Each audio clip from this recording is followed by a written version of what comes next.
Baik, Assalamualaikum warahmatullahi wabarakatuh. Selamat petang, salam sejahtera teman-teman semua. Terima kasih. Dalam kesempatan ini kami ingin menyampaikan beberapa hal hasil dari permintaan keterangan atau pemeriksaan yang tadi telah kami lakukan. Saya, Pak Anam, dan Pak BK tadi memeriksa saudara FS di satu ruang khusus yang dihadiri oleh kami sendiri. Dalam permintaan keterangan atau pemeriksaan tersebut ada beberapa hal yang tadi kami dapatkan.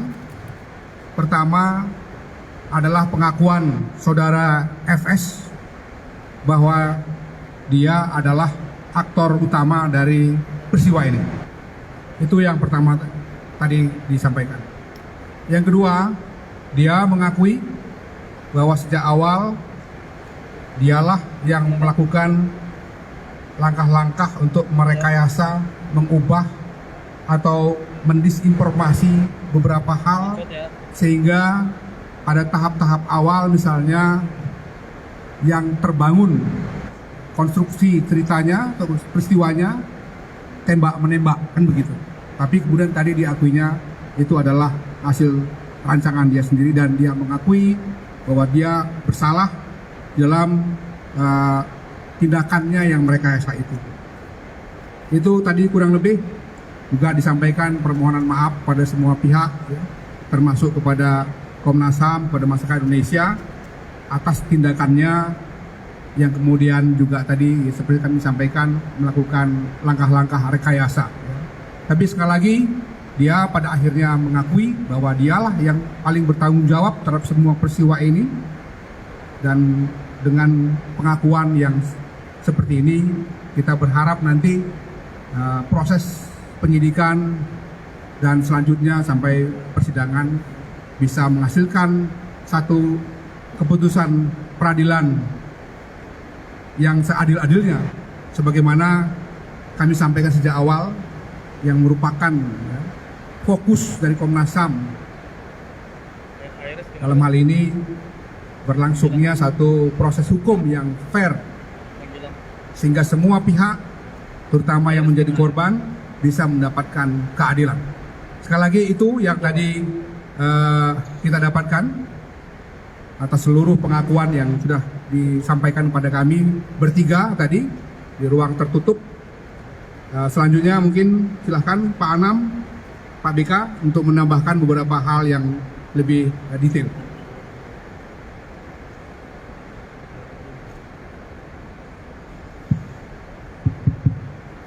Ya, menambahkan apa yang sudah diberitahu sama Pak Taufan. Yang pertama, karena kita memang melakukan proses pemantauan dan penyelidikan ini, beberapa temuan kami selama proses itu juga kami uji ke Pak Sambo. Yang pertama adalah soal constraint waktu. Jadi soal constraint waktu ini salah satu yang paling penting adalah apakah ketika dia sampai TKP Duren 3 rumah dinas nomor 46 itu Joshua dalam kondisi hidup ataukah sudah meninggal. Dia bilang masih hidup. Yang berikutnya adalah soal apa yang terjadi di Magelang yang beberapa waktu yang lalu memang kami dalami soal ini, khususnya terkait percakapan Joshua sama Vera yang ada ancaman. Nah, tadi juga terkonfirmasi terkait apa dan peristiwa apa yang terjadi di Magelang. Memang ada sebuah peristiwa yang nanti akan kami rekomendasikan kepada penyidik, dan sepertinya penyidik sudah juga melakukan proses pendalaman. Yang berikutnya adalah apa yang terjadi di Sangguling. Jadi kita punya waktu di Sangguling itu ada satu peristiwa yang kalau dalam rekaman video yang kami dapatkan, dalam rekaman raw material yang kami dapatkan lebih dari kurang lebih 1 jam gitu ya, yang itu yang kita juga tadi tanyakan apa yang terjadi dalam peristiwa itu. Ternyata memang ada komunikasi ya antara Pak Sambo dengan Bu Sambo sehingga memang sangat mempengaruhi peristiwa yang ada di TKP 46. Nah, beberapa hal yang juga kami konfirmasi soal obstruction of justice. Jadi tadi yang sudah dibilang oleh Pak Tovan, obstruction of justice memang dia yang mengakui bahwa memang dialah yang menyusun cerita, dialah yang mencoba untuk membuat TKP sedemikian rupa sehingga semua orang juga susah untuk melakukan membuat terang peristiwanya karena memang ada kerusakan di TKP. Jadi ada obstruction of justice. Tadi kami juga tanya kenapa demikian, kenapa demikian. Nah itu dia jawab dan konfirmasi dan Pak Sambo bertanggung jawab. Kalau dalam konteks Komnas HAM, obstruction of justice itu satu terkait barang, yang kedua terkait cerita. Jadi apakah cerita itu betul atau tidak? Ternyata memang ceritanya tidak betul, gitu ya. Yang berikutnya adalah soal kesaksian dan sebagainya. Nah itu kita konfirmasi dan Pak Sambo mengakui bahwa dia yang menjadi orang yang bertanggung jawab untuk membuat cerita itu semua. Nah yang terakhir yang juga penting bagi Komnas HAM selama proses ini adalah komunikasi. Ya, komunikasi macam-macam di cyber yang kita dapatkan juga kita konfirmasi, yaitu bagian dari obstruction of justice pasca peristiwa. Jadi kasus ini semakin terang benderang dan semoga keadilan, informasi yang terang benderang yang merupakan hak publik segera didapatkan oleh publik dan oleh kita semua, sehingga proses penegakan hukum semakin lama semakin bisa cepat dan kita bisa mendapatkan proses pengadilan yang bisa diakses oleh semuanya. Mungkin itu. Terima kasih. Pak Rika. Ya, saya hanya akan nambahi 2 poin, tapi tidak terkait detail yang tadi disampaikan Pak Anam dan Pak Ketua. Yang pertama adalah soal rencana permintaan keterangan Baradae. Jadi hari ini kami hanya meminta keterangan terhadap Pak Ferdi Sambo, tidak jadi Baradae. Kenapa? Karena pada saat yang bersamaan masih assessment di LPSK, masih ada proses dengan teman-teman LPSK, sehingga kami menunda sampai Senin depan. Itu yang pertama yang ingin saya sampaikan. Yang kedua adalah pada saat ini juga gitu ya, sedang permintaan keterangan terhadap Ibu Putri. Jadi ada teman-teman Komnas Perempuan dan juga anggota tim dari Komnas HAM sekarang sedang meminta keterangan dari Ibu Putri. Rencananya malam ini semoga sudah mulai ya gitu. Jadi saya kira tambahannya hanya itu saja terkait dengan proses yang dilakukan oleh Komnas dari siang hingga sore hari ini. Terima kasih. Oh ya.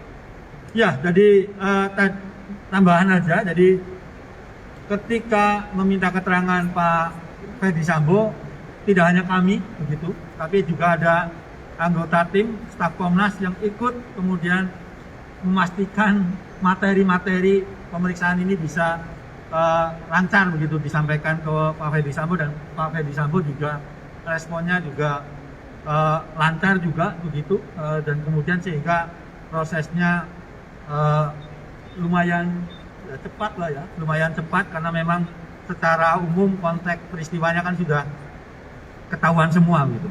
Saya kira itu ya. Terima kasih.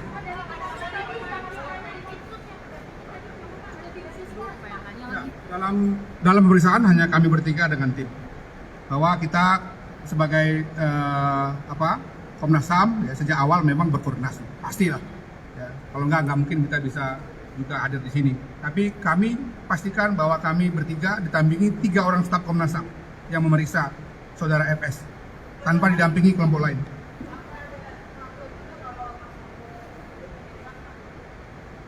Ya itu saya kira biarlah penyidik yang menjawab ya. Yang penting dia tadi sudah menyampaikan semua hal yang dia katakan inilah sebetulnya peristiwa sebenarnya. Poin utamanya dia aktor utamanya. Dia aktor Dia aktor di utamanya. Yang kedua, dia mengakui bahwa dia yang merekayasa atau yang tadi disebut sebagai obstruction of justice. Detail tentang itu saya kira biarkan nanti penyidik yang bicara.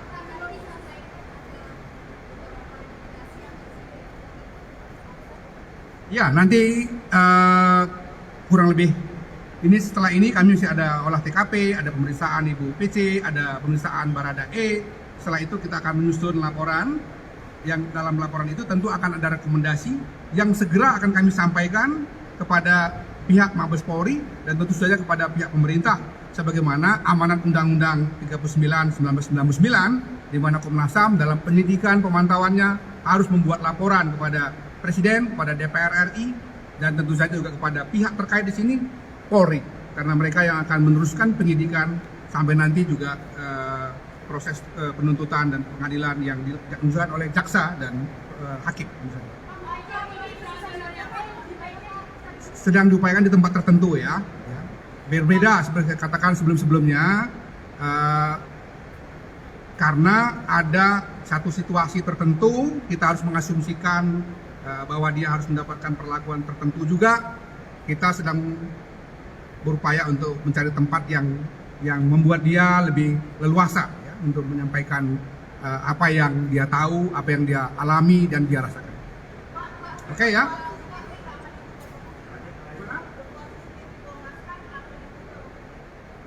Nanti dalam laporan akhir kami akan sampaikan semua. Detail sampaikan detail.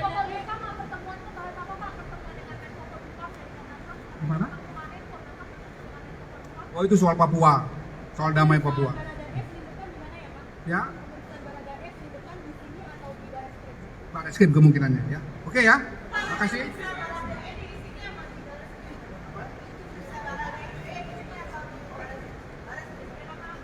Terima kasih ya.